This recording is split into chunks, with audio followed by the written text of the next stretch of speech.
In the aftermath of the Second World War, the armies of the world found themselves standing at a crossroads. 6 years of the most destructive conflict in human history had taught them lessons written in blood and fire, lessons about what infantry soldiers actually needed from the weapons in their hands. The old certainties had been shattered.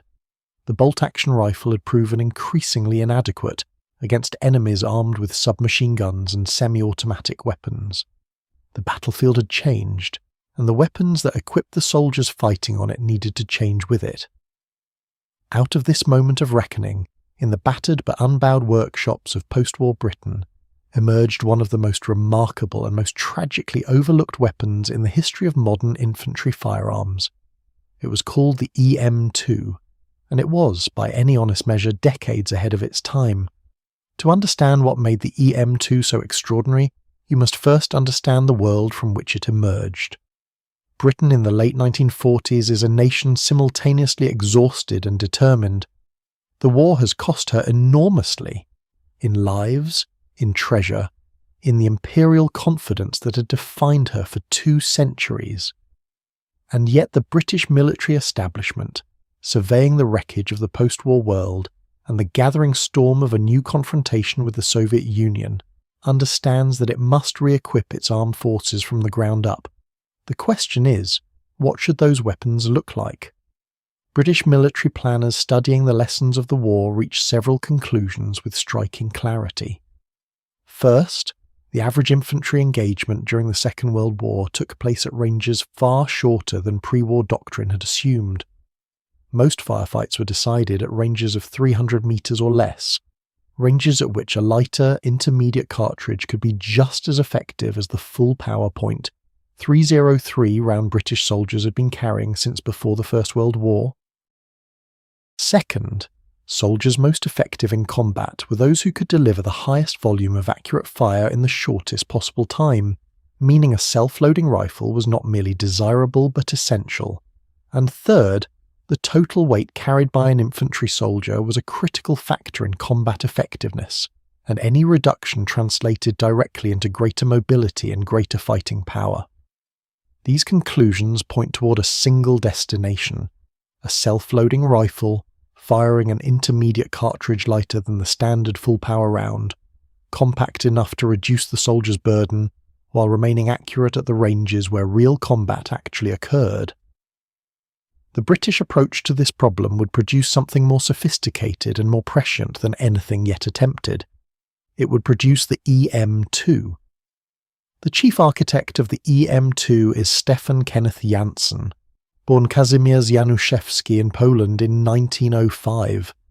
Janssen is one of a remarkable group of Polish engineers who, having fled their occupied homeland and served with the Polish armed forces in exile during the war, found themselves in Britain after 1945 with extraordinary technical skills and nowhere else to go. When the British Army's armament design establishment sets him to work on the next generation infantry rifle, he approaches it with a creative ambition that goes far beyond what is strictly required. The designation EM2 stands for Enfield Muzzle No. 2, a somewhat prosaic name for a weapon of genuinely radical design. When the first prototypes appear in the late 1940s, they represent a departure from conventional rifle design, so complete and deliberate that they seem to belong not to the post-war present, but to some more advanced future. The EM2 is a bullpup rifle. This single fact in the context of 1947 is extraordinary. The bullpup configuration, in which the action and magazine are located behind the trigger group, within the buttstock, had been experimented with before, but had never been successfully implemented in a production military rifle. By moving the action rearward, a bullpup rifle can have a barrel of full military length while presenting an overall package significantly shorter than a conventional rifle. A shorter weapon is easier to handle in vehicles, in buildings, in the cramped environments where modern mechanized warfare increasingly takes place. The EM2 measures just 35 inches in overall length, 9 inches shorter than the Lee Enfield it was designed to replace, yet retains a barrel of 24.5 inches, providing ballistic performance that compares favourably with much longer conventional weapons. But the bullpup layout represents only the beginning of what makes the EM2 so far ahead of its time. Built into the carrying handle, as a standard integral feature of every production weapon, is an optical sight. Not an accessory, not a device carried separately. A permanently fitted, always ready optical sight, designed into the weapon from the very beginning as an essential component of the system. In 1950, this is nothing less than revolutionary. The concept that every ordinary infantry soldier should be equipped with an optical sight, a standard, was one that most armies of the era would have dismissed as impractical and prohibitively expensive. Optical sights were for snipers. The idea that a standard-issue infantry rifle should come with one built in, that every private soldier should be looking through a scope, is so far beyond the conventional thinking of the period that it seems almost futuristic. Yet the logic is unassailable. An optical sight improves target acquisition, improves accuracy, and reduces the time required to aim and engage. The sight fitted to the EM2 is a simple, rugged unit with a fixed magnification of approximately 1.5 times, enough to meaningfully enhance performance at combat ranges without the complexity and fragility of higher-powered optics. It is, in the most fundamental sense, a practical solution to a real problem. The third pillar of the EM2's design philosophy is its intermediate cartridge, the .280 British, also known as the 7mm British. Shorter and lighter than the .303 round it replaces, generating significantly less recoil and allowing the soldier to carry substantially more ammunition for the same weight, yet retaining enough power to be genuinely effective at realistic combat distances. The .280 British is, in the judgment of most firearms historians, one of the best intermediate cartridges ever designed. Together, the EM2 and the .280 British represent not merely a new rifle and a new cartridge, but a complete and coherent vision of what British infantry warfare could look like in the second half of the 20th century. By the early 1950s, trials of the EM2 are producing results that vindicate every major design decision. Soldiers respond positively to its compact dimensions and optical sight. The bullpup layout proves intuitive in practice. The .280 cartridge performs exactly as intended, while imposing dramatically reduced recoil and weight compared to the .303. The EM2 passes its military trials with sufficient success to warrant a decision that will prove both its greatest triumph and the catalyst for its ultimate tragedy. In 1951, the British government formally adopts the EM2 as the standard infantry rifle of the British Army. It should be the beginning of the EM2's story. Instead, it is very nearly the end, because in 1951, Britain does not make its military decisions in isolation. The emerging confrontation with the Soviet Union has produced NATO, founded in 1949 and committed not merely to collective defence, but to the standardisation of equipment across its member nations. The principle is sound. Allied armies sharing weapons and ammunition can support each other far more effectively in the field. But standardisation requires agreement, and agreement requires compromise. And in the early 1950s, the dominant voice in NATO belongs to the United States of America. The American position is rooted in a fundamentally different reading of the war's lessons. Where British analysis concludes that an intermediate cartridge is sufficient for the ranges where combat actually occurs, American doctrine insists on the primacy of long-range fire and demands a full-power cartridge.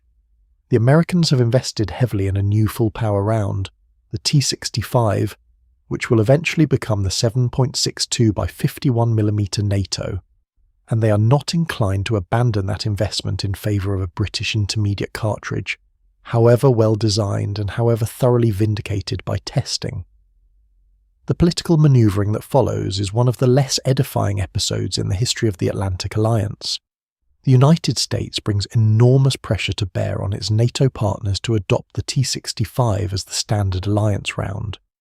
American representatives argue with a combination of technical objection and barely concealed political weight that the .280 British is inadequate, a position that independent testing consistently fails to support, but that is advanced with a persistence reflecting the leverage the United States holds over its allies in the early Cold War.